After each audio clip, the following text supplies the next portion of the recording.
Okay, it's time to put into practice the equations that we just worked with.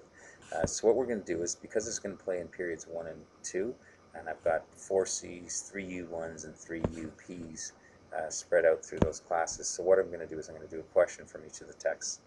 I'm also going to create a video for each question. I'm going to stop the video at each question. So after I've done this 4C question, page 25, number 3, we'll stop for a break. I'll pick up the video again when I do the 3U1 question from the Irwin textbook. That's page 71, number 37. And finally, take another break and then pick up the 3UP question, which is number 51 on page 50. So without further ado, let's get started. So here goes.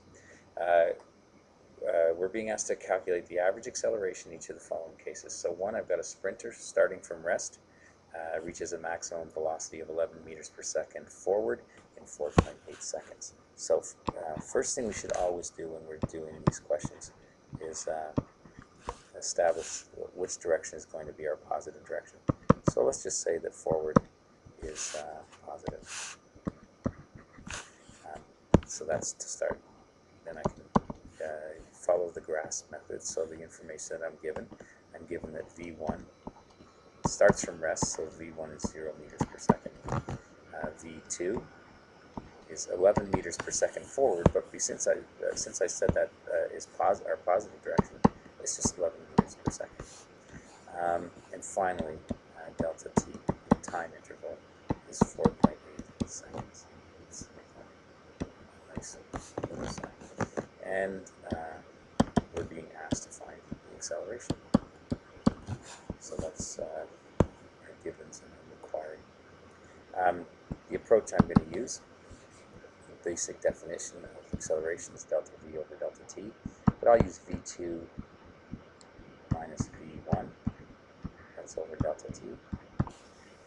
That's 11 meters per second minus 0 meters per second all over 4.8 seconds.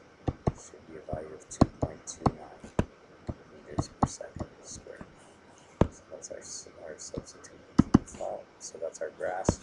And then finally, the P is our paraphrase. So therefore, the sprinter's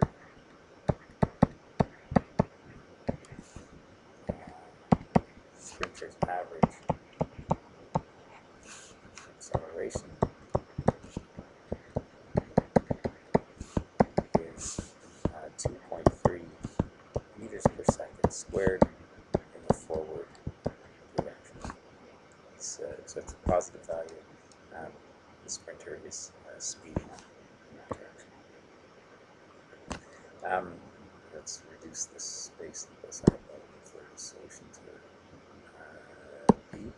So outline.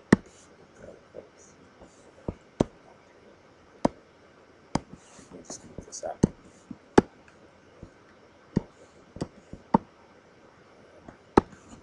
More space for that solution. Again, let's look our givens. Oh, first things first, we need a direction. So let's say that east is positive. Our givens again. Our V1 in this case is no longer 0. We're moving at 11 meters per second east. So since we said east was positive, it's going to be a positive value. V2, on the other hand, is in the westward direction. So west is opposite, so it's going to be negative. So it's moving minus 12 meters per second. Our delta t, time interval, is 96 seconds. And again, we're being asked to find what's the average acceleration. Our approach, same as the last time. It's going to be our acceleration is v2 minus v1 over delta t. So we're going to have now our v2 is negative 12 minus another 11 meters per second all over 96 seconds. Comes out to a value of negative 0.2 0.235 meters per second squared. So if it's a negative value, that means it's accelerating to the west, or it's slowing down in the east direction until it turns around and goes to the west. So it accelerates. The change is to the west.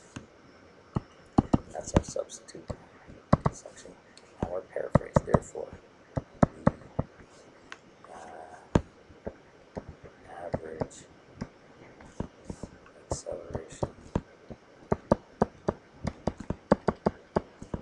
of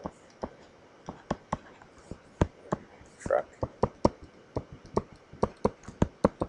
is 0.24 meters per second squared in the western direction.